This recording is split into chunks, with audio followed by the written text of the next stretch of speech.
Welcome to the Agency Journey Podcast, where we connect with agency leaders to uncover the hidden systems and processes that drive their success. Now, let's dive into today's show. All right, welcome into another episode of Agency Journey. I'm Gray McKenzie, and this week I've got the pleasure of bringing on Matt Strunk, who is the founder, the CEO of BitMoto, Strunk Media Group, and AutoSigma. We'll dive into all three of those entities. But Matt, thanks for jumping on, man. I appreciate you joining me.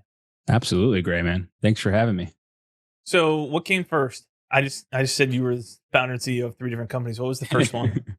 BitMoto. So I actually started working in car dealerships like back when I was 18, just selling cars. And I was freelancing on the side doing digital marketing stuff, SEO, PPC, things of that nature. And I went to the dealer principal, I put together this awesome pitch. I'm like, oh, I'm going to sell these, I need to not be doing cars. I need to be doing something else. And I put together and said, you guys are like so far behind. Like you should be doing X, you should be doing Y, you should be doing Z. And guess what? I can do that for you. And he told me to go pound sand. So, but then a few years later, he was like, damn it. Like, you were probably right. So he let me build it out. And that worked pretty well. I took over the auto group. That went well. And then back in 2015, I was like, you know what? There's a lot of dealerships, like especially new franchise dealers across the country that could use this, because if you don't have 50 stores, you can't have a whole marketing department, And we started BitMoto, which was supposed to be like your outsourced internet director, which really it's just a digital agency, right? But that was our niche. That's our bread and butter. That's our sweet spot. And Strunk Media Group came after that. And really that was, I'm still trying to decide if it was a good decision or not, but that was kind of the non-automotive diversification, which during COVID was great. But it also leads to some fragmentation as far as focus and things of that nature. So Strunk Media is more of a regional digital agency. And then AutoSigma is the newest one, which actually spawned out from BitMoto because we were trying to make it so we could offer like a productized service offering that wasn't just trade in time. And then it worked well enough that we actually spun it off into its own SaaS platform. So that's the newest one. Now, are the first two, BitMoto and Strunk Media Group, is that the same entity and two different front ends for it? It is, yeah. Yep. Yeah. So we got the dealer, like the auto focus side. Exactly. Yeah, just basically two different brands. Makes sense. At some point, we might split it off, but that would really just be from a exit perspective, just trying to clean things up. And right. So that makes sense. Yep. So I'm assuming. Well, actually, I'm not going to assume that. What are the main services on both sides? Is it still a lot of the SEO web dev side? Yeah. So BitMoto is definitely more of like, you own a dealership and you want a turnkey solution where you get assigned an actual automotive internet director. So I was the first one when we were a startup, but now we only hire guys that, that have worked in a car dealership. Like you've actually worked there, you've actually done it. So if, your dealership, Gray, you have a ABC Ford and you want to work with us, you're getting assigned someone that actually knows what the hell they're talking about, right? As opposed to like, I never worked in automotive, but let me like help you run your business. It's just weird. So that's the core. And then around that, it's PPC, SEM type stuff, SEO, social media, email, reputation. So that internet director is your, orchestrator. He's going to orchestrate all that stuff and get it all done for you. Right. And then the other ones with Strunk Media Group, is that, so I'm assuming a lot of the same services, maybe less productized or less plug and play. It is. Yeah. How is that? I mean, did that just grow through referrals initially? Like, hey, we're talking to people who aren't running dealerships, but yeah. Basically, we had the BitMoto side was going well, but if you think about the concentration of dealerships within a 30-mile radius, there's a lot, but there's not. There's a lot more other businesses, and as a new business owner, I was going to all these Rotary things and the Chamber of Commerce because you're supposed to, and then you talk to someone, and eventually we'd get leads just from people knowing, and they'd be like, "Hey, I own a HVAC company. Right. Can you?" And it's like, well. Yeah. I used to do that. Yeah. You want to generate leads, which you then sell and make money. Yes. All right, let's give it a shot. And it actually worked out pretty well. But yeah, Strunk Media is nice because we can get more custom. It's almost like a custom bike shop versus like a big scale dealership feel. But it's harder to scale too, because you're really selling that IP and really having to dive in. But yeah, that makes sense. And then how long have you guys been working on autos? Maybe actually let's start with just what does AutoSigma do as a platform? Yeah. So AutoSigma is I'm torn on what to call it. I'm calling it a marketing automation platform. Okay. And I think that counts, because it can automate things. It can be more hands-on. It just really depends on you and your dealership. But essentially what it does is in the new franchise car dealership world, like they can't keep a consistent mess. Like one month it's lease a new F-150 for $399. The next month it's like, oh, never mind, it's $350. And it's like, no, never mind, it's $419. And every time you do that, like as an agency or as a marketing director at a dealership, like I'm redoing all these design work, redoing all my display ads, my Google search ads. I got Facebook ads. I got all this stuff that I have to redo because you changed the offer by $20, And we were spending, 10, 15 hours per month per dealer just managing all that. So we basically built a software that allows us to centrally manage that. And then via API, we just push everything. So in the first version, we would have our designers make templates for these creative type of elements. And then we would like literally mark XY coordinates of how we would overlay the offers. And then we would screenshot that. And that would be your finalized image. And that was good. And for an agency, like, cause we were using it, you could kind of fumble through like, oh yeah, just click on that and then hit close and hit open and it works. Like you can do those things. But initially, eventually we were like, you know what? It'd be really nice if this was more of like the dealership. You could just go in and do it yourself, man. Like you don't actually need me at all. And for other agencies, we have a very good use case because we have an automotive agency that uses it. Right. So basically we went into redeveloping that about 2 years ago. It was a massive project, man. It was a lot harder than we thought it was going to be, but we changed the UI UX. It's truly like a turnkey hands-on thing. And there's a full-on creative editor in it. So almost like a Canva.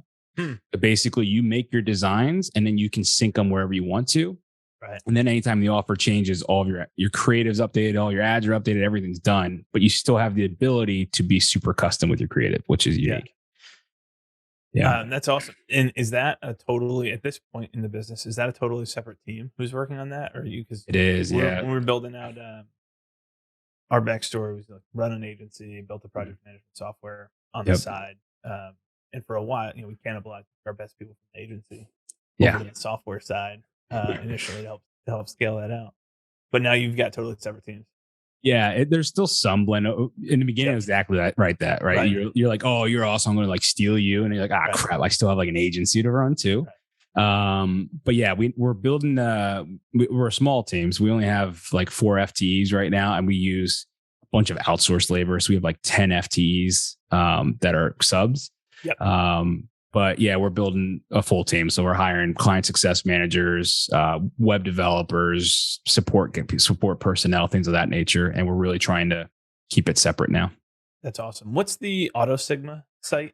What's the URL for that? Yeah, autosigma.com. So that's AutoSigma.com. So AutoSigma. Perfect. We'll put that in the show notes. Anyone who's in the marketing in the automotive space, obviously, ought to check that out and see if that's a good fit. And I'm assuming, but I could be wrong, if this was us, there would not be an actual agency program like built up and streamlined and standardized yet. But are you guys already rolling that out? I know obviously you've got BitMoto as your first client. Yeah, great question. So that is a big part of our strategy, rolling this out. So we don't have a super polished, like what it's not like the HubSpot agency program where it's come in and get, no. But we do have agencies that are currently applying to be enrolled. So our strategy is that we sell direct to dealers and, so the dealer might be using it, but they're probably using someone else for PPC or something like that. Right. And we don't want to do that at AutoSigma. Like we're not an agency. We're not going to do that work for you. We're just going to do the tech. And then basically if a guy from a dealership or, an individual from a dealership says, hey, I want someone to do my Google ads. I know it integrates, but it's not seemingly working the way I want to with insert big provider. Then we can say, well, check out our certified agency list. Like these guys, it's turnkey, everything they do, it's plugged in perfectly and they know what they're doing. And then basically have that reference, that referral chart going on. That makes sense. Yeah. I think anytime you can spin that into win-win-win. Yep. And then, BitMoto starts with B. So that's on the top of the list. So Well played. All right. That's awesome. So you guys have gone through, I guess I'll back this up a little bit. Where do you spend most of your time right now? Oh my Lord.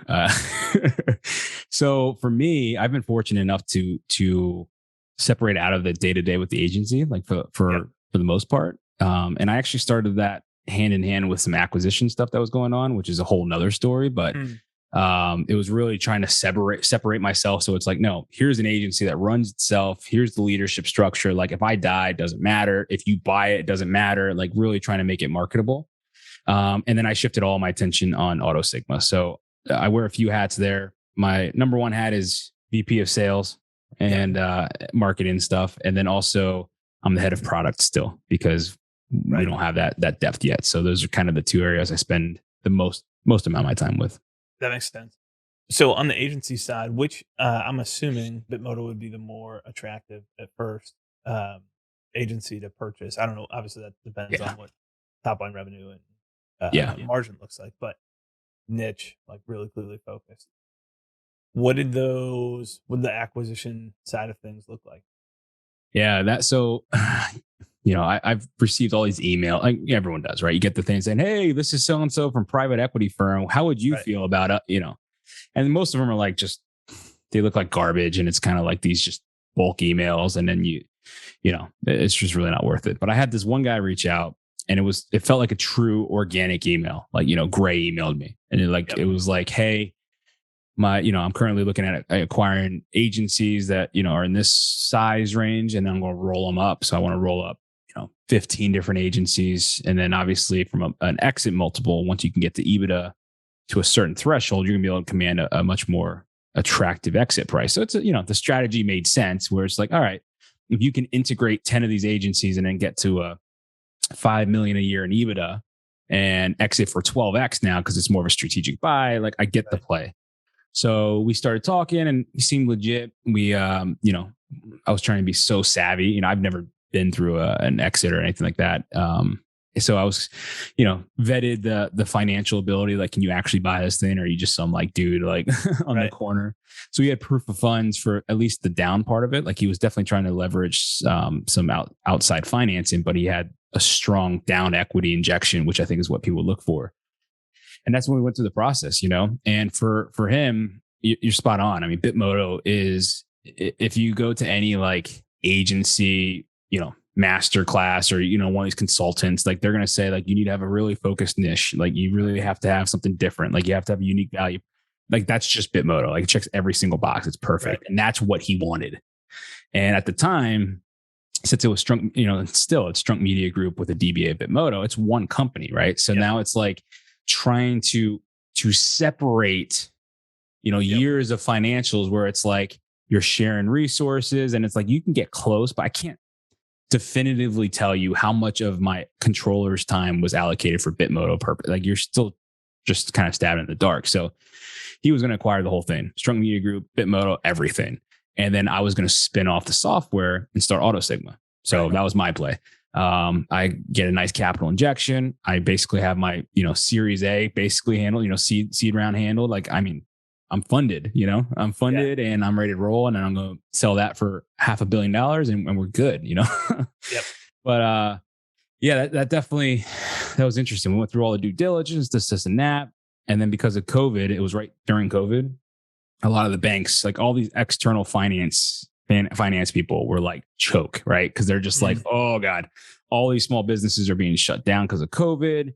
So they basically tightened up the restrictions of the loans they were giving out and the financing they were doing. So his financing fell apart, deal crumbled, So, I was like, oh, that sucks because I just spent all this time and energy, and again, you hear it from people, right? They're like, make sure you focus on your main, like this is still your company. Like don't let the wheels fall off. But it's real hard to keep that balance because you're like, I get that I won't, but oh my God, I'm going to exit and I'm going to, go on a cruise that as soon as I'm like, you start thinking all that silly stuff. But so that ended up falling through. And that definitely gave me insight of like, if BitMoto is super attractive to acquire, right? Or anyone that has like that super niche agency.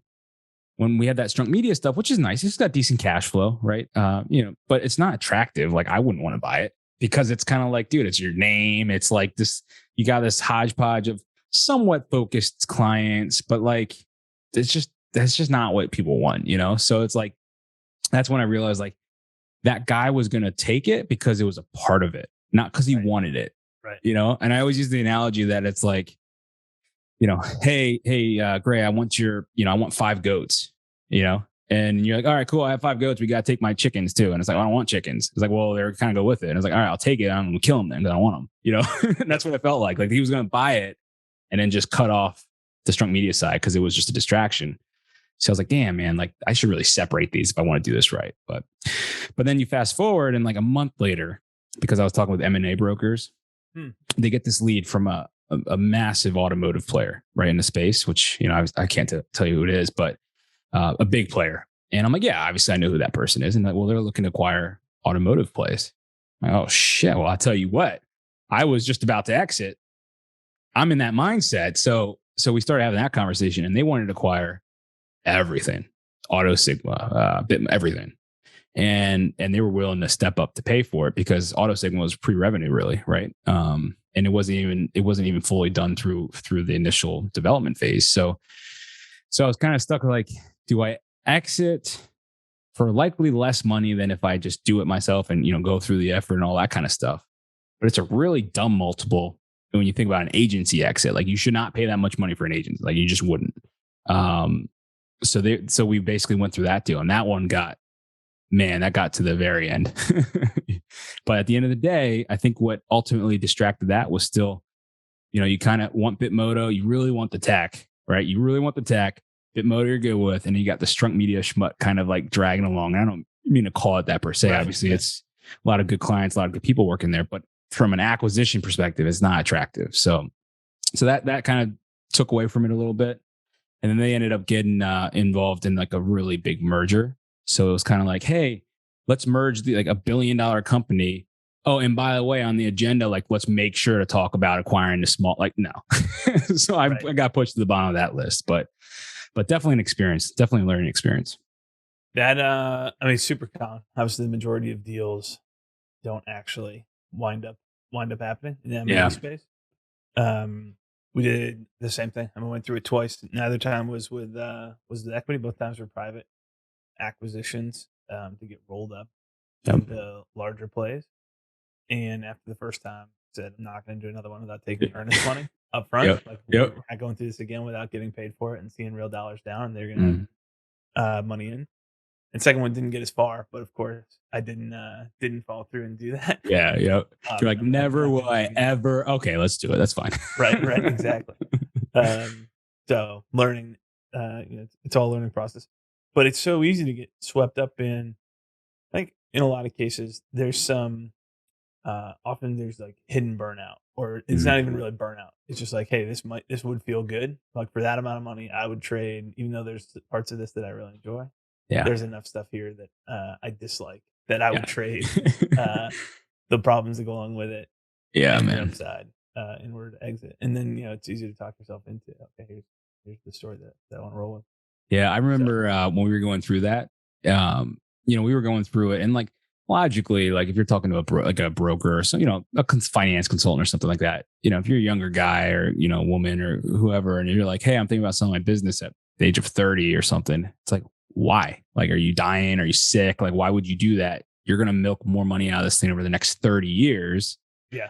Unless there's some like sort of fire, it's like crashing right now, but then no one wants to buy it anyways if it's crashing. So, and you're right. I think it's secret burnout, maybe like that little shiny stuff on the side, right? You're like, well, but if I do that, I can go start a laundromat now, or like Yeah, what a big idea, So yeah, it's definitely, I would agree. Like, it's easy to say, but trying not to get hung up in it. It's okay. I always like choices, right? Like, I want to be able to make a decision.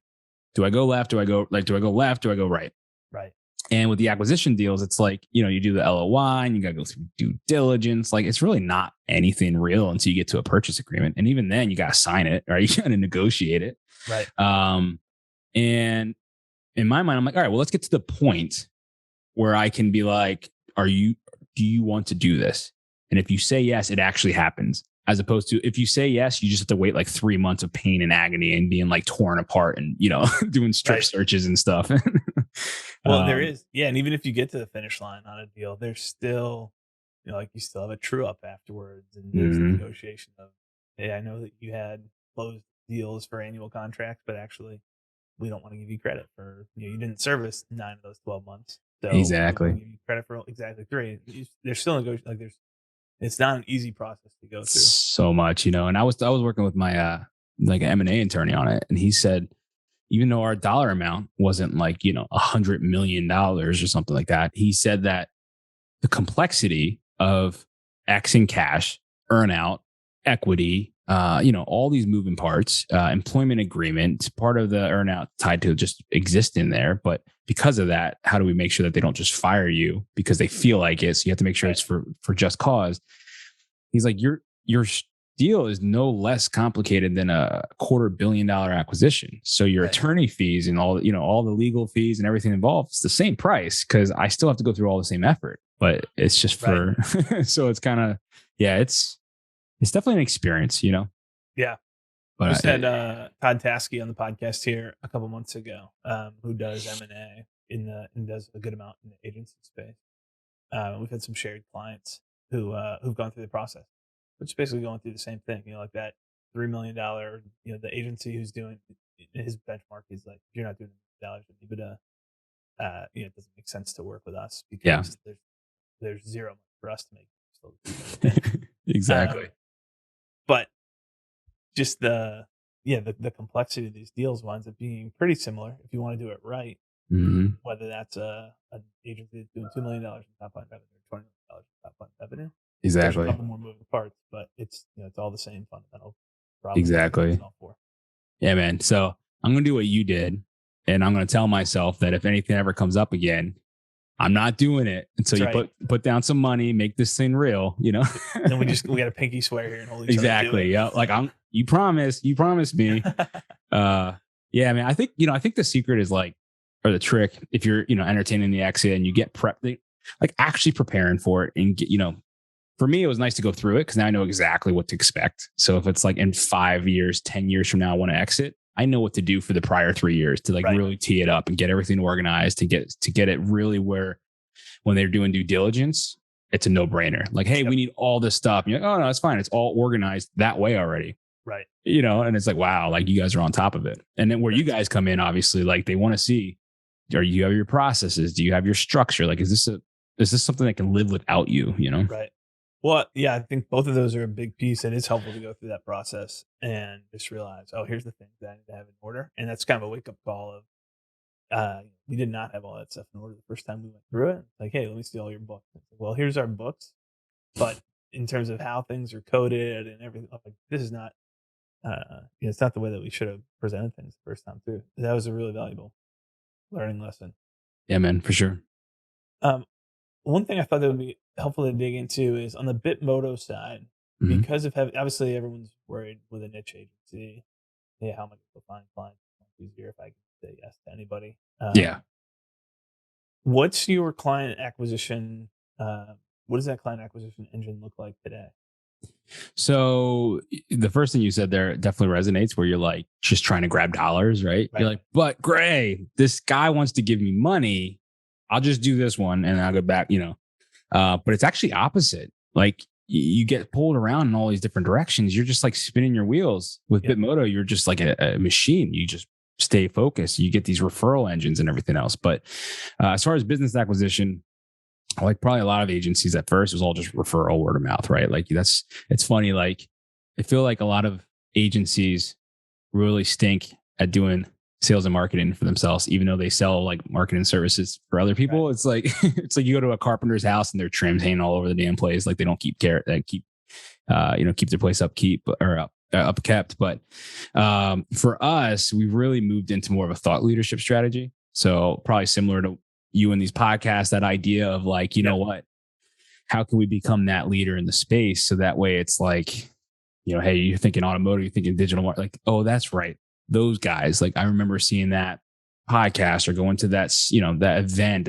Oh, that's right. They spoke at the NADA convention. That guy really sounded like he knew what he was talking about. Like, I think thought leadership is the way to go. Coming up with some sort of strategy, like a cornerstone strategy, and just building content around that to drive inbound traffic is what we're trying to focus for the next phase of our lives.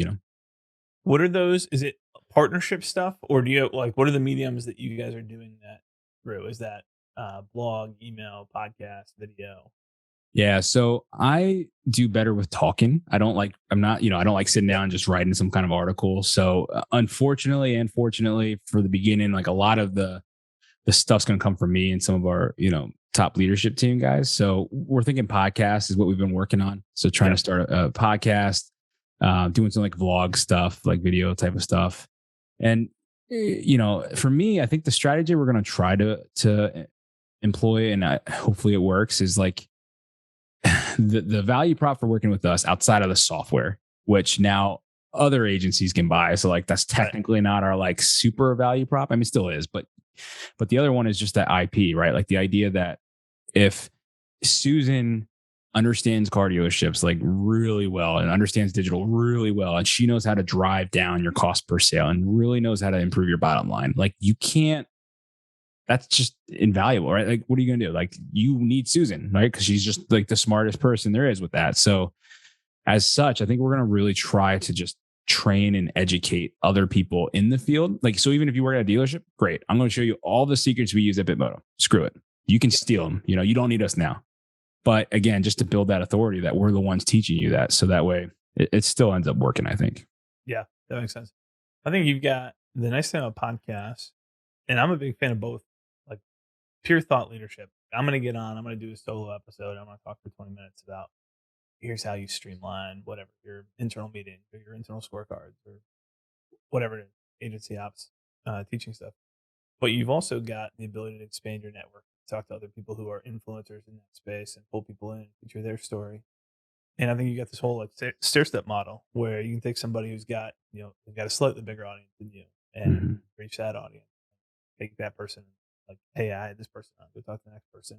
Yep. Work your way up through these weird artificial social status ranking circles that we have. Yeah. Like you made E5 rank, or yeah, exactly. Right. What's so service lines with BitMoto? Is everyone when they come in, do they go straight to a retainer? Are you selling a discovery project first, or what's that model? Yeah. So for BitMoto, straight to retainer. For the Strunk side, we've been exploring like selling the actual strategy session, right? Like getting paid to do the proposal. And before you would just spend all this damn time and be like, yo, check out this strategy. And they'd be like, all right, cool. Thanks. We're going to, you're just like, oh, what? But I've been amazed at how many people will pay for that, when you say it costs you $7,000 for me to put together this blueprint, this roadmap, whatever you can call it. Right. Yep. And it's the stuff you would do anyways. But it also kind of, I think, increases the value, like the perception of the value. Cause it's like, oh, this isn't just some proposal. Like they put together a blueprint for me. Like this is special, but for BitMoto, we've really focused on, even though there's like that human capital that we're selling and like just the intellectual part of it, we really have streamlined that because we only sell new franchise car dealers, right? The benefit of niching down is what your problem is that you're solving, right? So you can kind of scale it out more. So we have ABC, like package ABC, pick one. So that way we can really get to discovery call, to pick your package, to let's get going on this. And it's pretty streamlined. Well, what's cool about that, this is one of the things that Todd mentioned. We were talking about agency valuations. Is you got from the software side to the agency side. Yep. You guys are building a ton of recurring revenue into the pipeline, and that's a huge piece in terms of obviously profit margin and growth rate and all that stuff factors in. But the percentage of that revenue that's recurring revenue feels like, hey, there's some stability here. Obviously, as long as churn's not out of control. Yeah. Yep. That's a really valuable asset to have. That's awesome. And during the acquisition, you're absolutely right. Like it's like, hey, you do X in revenue, but how much of that is MRR? Like, how much of that's repeatable? Right. Because that's like what you're going to keep. And one buddy, it's funny. He calls it he's like, you and your damn cell phone bill. I'm like, what are you talking about? So you sell a cell phone bill every month. You get paid the same damn amount. How hard is that to run a business? When you know exactly what you're going to make every month. It's like, he's in construction, like carpentry and all that stuff. Yep. And then like, it kind of resonates with me. I'm like, man, so you just are hunting for your next lunch like every day. Like, you're like, oh, I just finished this kitchen. I made a home run. Right. Oh crap. I need like jobs lined up, And you do have to line it up with how you deliver value. I mean, that's one of the things in our business where I'm our goal for this year is we want to get our recurring revenue to about 30% of our top line revenue. but we're making a big impact for agencies in a very short period of time, coming in and Yeah. helping them streamline their processes. Same thing as doing a kitchen. Like you go in that you could put that on a payment plan, but it's like, hey, let's get paid for the value when we're delivering the value. Yep. Versus on the agency side where you've got deliverables going month after month after month, Mhm. it makes a lot of sense. So it's not that every agency should go to retainer. You have to understand your business and say, hey, what business am I actually in? Yeah. But you also have to look at the reality of the marketplace and say, yeah, well, there's a reason that recurring revenue businesses go for a higher multiple than if all of your money comes on project. Yep. If Yeah, everything man. else was the same. Exactly. That and, contracts, which is also tough. When you start out, you're just like, hey, Greg, give me $5,000 a month. Right. Right. And we're good. Like, we're good. Are you going to do that? All right, good. Actually, I'll send you a quick Word doc and I'll say like, you promise. And then we're good. Right. That's a contract. And no, they want, when someone's buying you, they want to see a contract and they want to see a term and they want to see like, and that's like cancellation penalty and everything. Exactly. Outside of, you guys have your secret weapon that's not so secret now, and you're trying to make it not so secret in AutoSigma. Outside of that, are there any secret kind of tech tools or recent tech tools that you've been really loving? That's a great question. So not so much. I mean, we probably reinvent the wheel too much. Like because we have developers and like software engineers and stuff. Like, so we're always like, oh, we can make that. You're like, hey, I want to send an email blast out to like a customer list. You're like, oh, I gotta just build that. And you're like, dude, just go. There's like MailChimp and stuff. Like, stop. You're like, oh yeah, okay. We used to try to build everything. Like, oh, we need an analytics dash. Like it was an awesome dashboard. Like get API data, this and that. And then you realize how hard it is to maintain all those API keys and OAuths and stuff. And you're like, God, I wish there was someone like, oh, there's NinjaCat or there's Google Data Studio. Like, you're like, that's great. But so I think not so much, with the automotive world specifically, because they have to use the OEM approved website providers. Like you're kind of limited and hand locked on the tech you can use for your efforts, because you're kind of like, hey, here's the schmut we have, make it work, and you kind of just augment it. But we've been using like Teamwork CRM. I think you and I were talking about like ClickUp's a pretty cool one, but those things are invaluable, right? You just trying to stay organized and keep up with everything. And then we use Google Workplace for, all the shared drives and all that stuff, but that's about it from a tech stack perspective. I love that. Keep it simple, do over, and I mean, it's easy to get lost on stuff. That's awesome. Well, I'm excited to watch, especially on the AutoSigma side. I'm excited to watch the traction that you get there. Appreciate it, man. What are you guys? So in terms of staffing right now, are you guys hiring or recruiting for any positions? Oh yeah. Yep. I mean, it's a tight market, but for basically everyone, Strunk Media, BitMoto, AutoSigma, we're looking for account people. We're looking for web developers, content writers, graphic designers, you name it. We're probably looking for it. Sales reps, even, just the full gambit. I'm on the BitMoto site right now. Mm-hmm. We got the careers page, so we'll link this up in the show notes. Yep. Any other place that you'd point people to learn more or to apply? Yeah. So we've been using, you have those career pages. We've been using, as far as tech stacks, we've been using a platform called Jazz HR. You familiar with that at all? Yep. And that pushes like via ZipRecruiter and all that stuff. So we have a bunch of positions listed on like Indeed and everything else through there. But, really if you have, any of those skill sets, just drop us a line, even if it's not posted on there. Like if it looks like we're not actively hiring, we are. Like we're always looking for good team members. Awesome. We'll make sure we link that stuff up. Yeah, man. This has been really fun, man. I appreciate you coming on and walking us through your process, going through acquisitions, how you think about building the agencies. Appreciate you coming on and sharing that, man.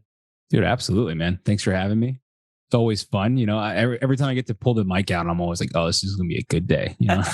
That's awesome. Well, it's been a blast. I appreciate it. Cool, man.